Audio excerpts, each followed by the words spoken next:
Bonjour à tous. On se retrouve aujourd'hui pour la lettre 29, qui est la lettre qui clôture le livre 3.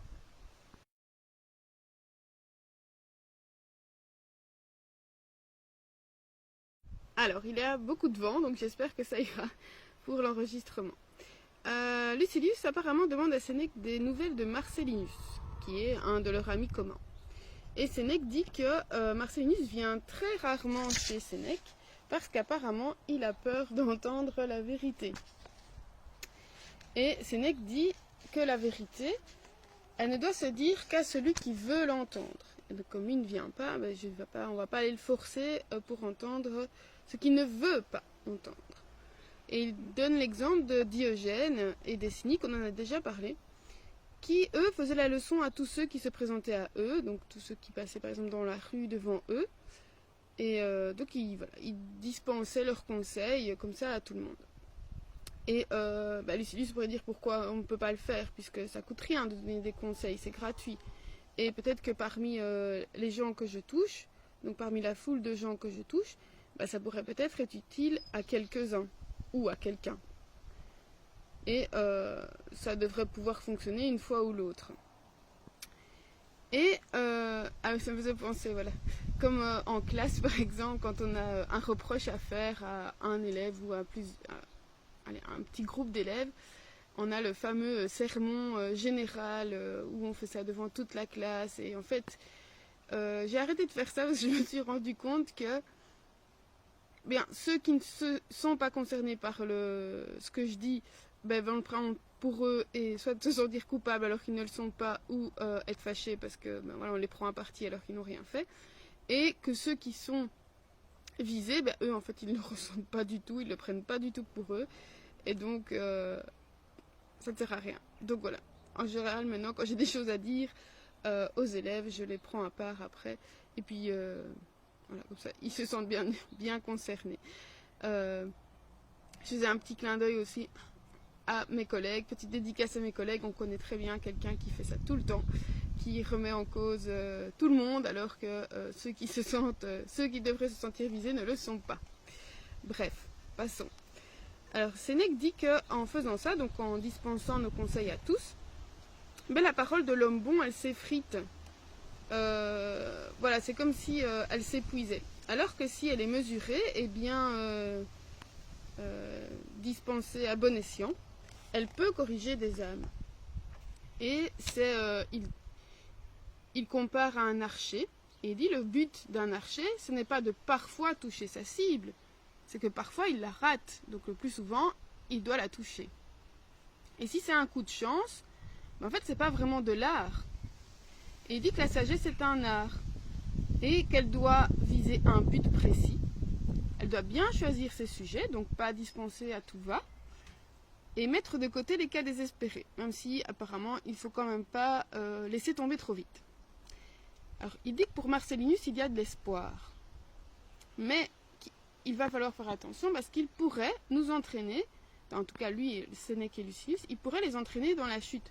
Donc c'est comme si on veut sortir quelqu'un de l'eau et qu'en lui tendant la main, on tombe avec lui. Mais Sénèque préfère prendre le risque. Il dit, c'est un ami, j'ai envie de prendre le risque. Et il dit, en fait, je sais ce qu'il va faire, Marcellinus, je le connais bien, il va commencer à faire des blagues, comme toujours, il va commencer à se moquer de moi, à se moquer de lui, à donner des exemples de philosophes qui n'appliquent pas ce qu'ils disent, donc par exemple des philosophes adultères, des philosophes qui utilisent les richesses, d'autres qui vont dans les tavernes, voilà. Donc il va essayer de trouver tous des arguments pour dire que Sénèque, en fait, ce qu'il dit, il n'a pas de raison de l'écouter. Et ça me faisait penser, ça m'a beaucoup fait penser à mon métier, cette lettre-ci, mon métier de professeur, parce que, on a tous des amis comme ça, en tout cas quand on est prof, des amis quand on va dans des soupers, voilà. Toujours un ou l'autre qui va venir dire « Ouais, mais les profs, de toute façon, sont tous les mêmes, ils foutent rien, ils ont plein de vacances, et ils se plaignent tout le temps. » Et il y a une époque où moi, ça m'énervait, et je m'énervais facilement, et j'argumentais. Et finalement, c'est moi qui étais la plus énervée dans l'histoire. Puis je me suis rendu compte qu'en fait, voilà, je ne devais pas me sentir visée parce que je ne correspondais pas à ce type de prof qui était décrit. Et qu'en plus, ben voilà, je vais pas savoir faire changer quelqu'un d'avis, même peut-être en pensant qu'il pense même pas ce qu'il dit, et que finalement ce qu'il dit à propos des profs, ben, ça le renvoie à lui et pas à moi. Donc moi, ben, je laisse parler, et puis maintenant, voilà, ça me glisse dessus, parce que voilà, je sais voilà, que ça ne me concerne pas. Voilà, mais ça concerne, voilà, je parle des profs parce que c'est mon cas, mais on peut appliquer ça à plein d'autres métiers. Je me fais attaquer par une branche. Il dit, ce n'est que je supporterai ces blagues parce que souvent le rire cache quelque chose. Alors observe, il dit observe, tu verras souvent les mêmes hommes passer à des gros rires gras, passer à des grosses colères. Donc voilà, ça cache peut-être quelque chose. Et Sénèque revient à Lucilius en lui disant, bon voilà, Marcellinus, on va essayer de faire quelque chose. Toi, je sais que tu es sur la bonne voie. Et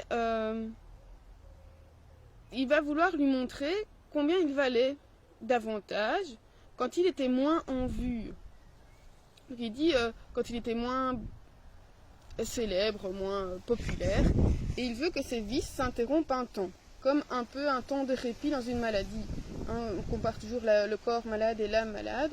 Il dit un peu de répit, c'est toujours bon à prendre. Même si ce n'est pas la guérison totale. Et pendant ce temps, toi, Lucilius, reprends courage, ne crains pas tes ennemis, dont il parle souvent. Il n'y en a qu'un, alors je ne sais pas si ça peut le consoler, mais il lui dit, il n'y en a qu'un à la fois qui peut te tuer. Est-ce que c'est censé le réconforter?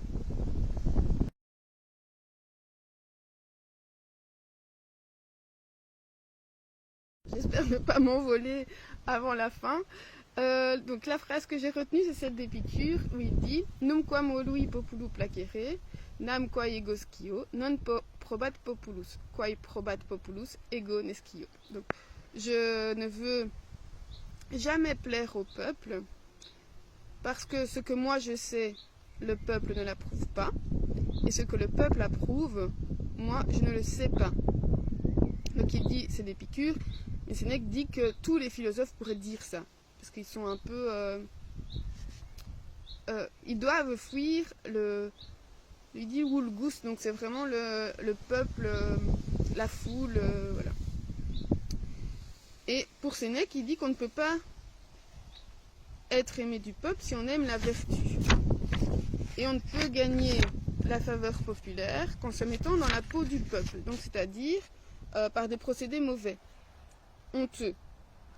Et parce qu'en fait, si les gens voulaient être populaires, les gens doivent pouvoir s'identifier à vous.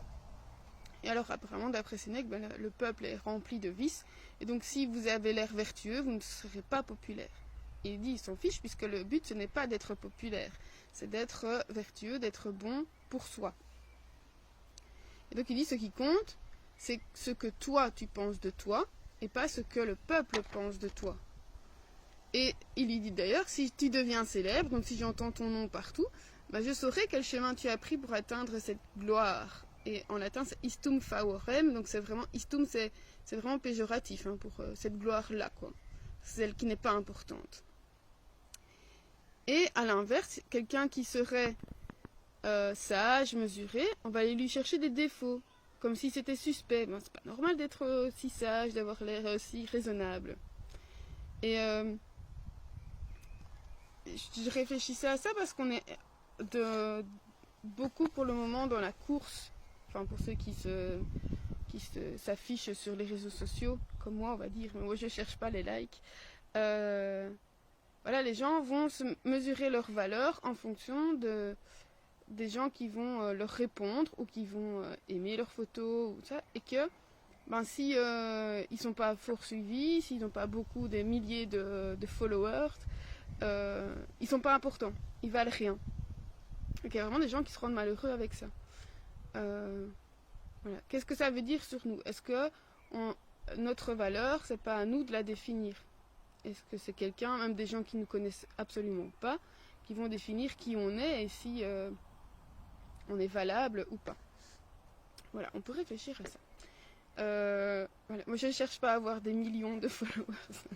Mais voilà, je serais ravie de discuter avec vous de ça. On se retrouve demain pour la lettre 30, ce sera la première du livre 4. Et d'ici là, portez-vous bien, ou à l'été.